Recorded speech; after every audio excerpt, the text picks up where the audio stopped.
वैज्ञानिक तथ्यों की रोचक दुनिया स्काई साइंस वर्ल्ड में आपका स्वागत है। आइए समझते हैं कि किस प्रकार भारत में लाखों बेरोजगार युवाओं के होने के बावजूद वैकेंसी के हजारों पद बैकलॉग या खाली चले जाते हैं। क्यों? काम करने के बाद भी युवा प्रतियोगी परीक्षाओं में पात्र या क्वालिफाइड नहीं हो पाते। परीक्षा और प्रतियोगी परीक्षाओं की तैयारी में सिलेबस या पाठ्यक्रम को महत्वपूर्ण स्थान दिया गया है और किस प्रकार हम पाठ्यक्रम के द्वारा अत्यधिक सरलता से इन परीक्षाओं में सफलता को अर्जित कर सकते हैं। इन्हीं तथ्यों को आज इस वीडियो के माध्यम से समझने का प्रयास करेंगे। तो आइए चलते हैं। योजना बनाकर व्यवस्थित ढंग से किए गए कार्य से सफलता अवश्य ही अर्जित होती है। जिस प्रकार प्राचीन काल में राजा महाराजाओं द्वारा विरोधी राजाओं को परास्त करने के लिए विस्तृत रणनीति तैयार की जाती है, वैसा ही कुछ महत्व आज की शिक्षा प्रणाली में सिलेबस का होता है। सिलेबस के द्वारा हम किसी विषय वस्तु के विस्तृत ज्ञान को संक्षिप्त रूप से शीर्षकों के रूप में व्यवस्थित किया जाता है और उसका विस्तृत अध्ययन करने के लिए हम एक या अधिक पुस्तकों का उपयोग करते हैं।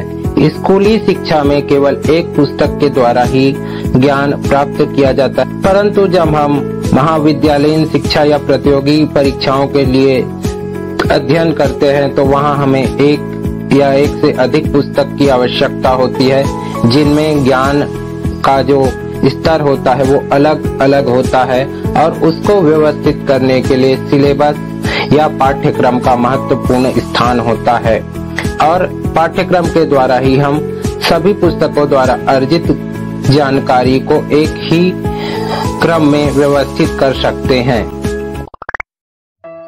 परीक्षा के अनेक पुस्तकों का अध्ययन करते समय पाठ्यक्रम का स्थान और भी महत्वपूर्ण हो जाता है, क्योंकि इसी के द्वारा इकाईवार अंक निर्धारण को हम समझकर पुस्तकों का अध्ययन अपने लाभ या हित के लिए कर सकते हैं। छात्र इसी बात पर ध्यान नहीं देते और बिना सिलेबस की तैयारी में जुट जाते हैं।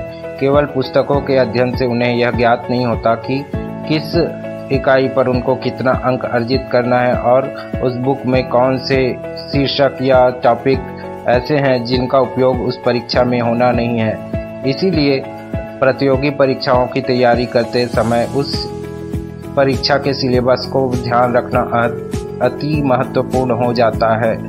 यही सिलेबस की प्रथम विशेषता होती है। पाठ्यक्रम की दूसरी विशेषता उसका समय प्रबंधन होता है। छात्र या परीक्षार्थी एक कम समय में या निश्चित समय अंतराल में बहुत सारे विषय वस्तु का अध्ययन करने के लिए इस पाठ्यक्रम का उपयोग करते हैं। पाठ्यक्रम के द्वारा हम विभिन्न इकाइयों के रूप में इनका अध्ययन करते हैं और पाठ्यक्रम के उपयोग द्वारा हमें क्या अध्ययन करना चाहिए और क्या नहीं करना चाहिए इसकी जानकारी प्राप्त होती है, जिससे व्यर्थ में होने वाले भटकाव से हमें पाठ्यक्रम में दक्षता विकास के चरणों जैसे सिद्धांत, प्रक्रिया और अभ्यास को अत्यंत ही महत्वपूर्ण स्थान दिया जाता है, क्योंकि इन्हीं के द्वारा शिक्षार्थी समस्याओं को वैज्ञानिक ढंग से हल करने के तरीकों को जानते हैं।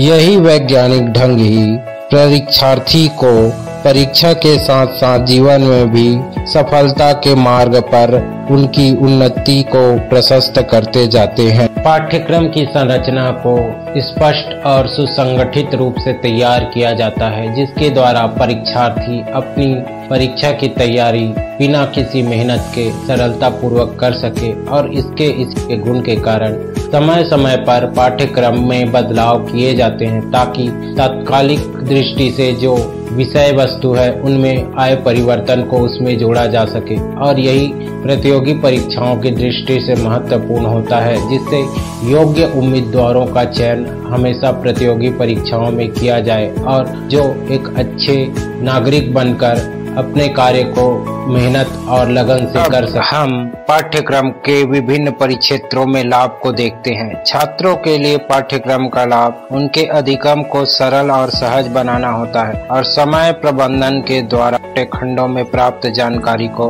और अधिक सटीकता से अपने ज्ञान और कौशल में वृद्धि करना होता है। शिक्षकों और प्रशिक्षकों के लिए योजना बनाकर पाठ्यक्रम उनको छात्रों को सिखाने के लिए और भी बेहतर विकल्प प्रदान करते हैं और मूल्यांकन के लिए सर्वश्रेष्ठ स्थितियों का निर्माण करते हैं। प्रशिक्षण एवं शिक्षण संस्थाओं के लिए पाठ्यक्रम का और भी महत्वपूर्ण होता है, क्योंकि उन्हें अकादमिक समय में सभी छात्रों और प्रशिक्षार्थियों का मूल्यांकन और उनके विकास के क्रम को निर्धारित करना होता है और उनकी कमियों को देखकर उन कमियों को दूर करने का प्रयास का समय मिल पाता है।